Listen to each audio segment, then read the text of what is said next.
there's a good argument to be made against Christianity, that it is kind of antithetical to the Nordic ideal, which emphasized individuality, equality, and freedom under responsibility.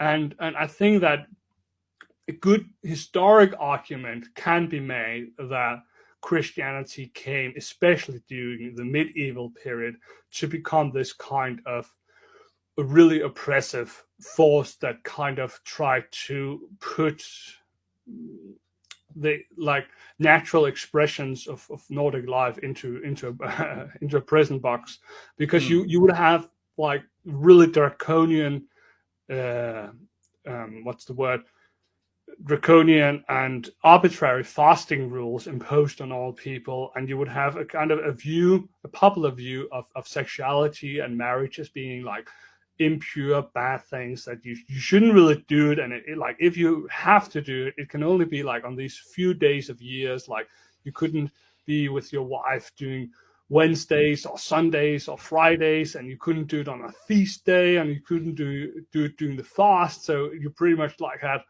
I don't know, like 3 weeks spread out in individual days, and you shouldn't really enjoy it either. It should be like really stern, solemn. Yeah, I mean, that's just, I mean, that's not the Nordic way of viewing things. Like also the way that the sexes. And it's hard to find, and you can't really find arguments for that directly in scripture either. No, of course not. Yeah.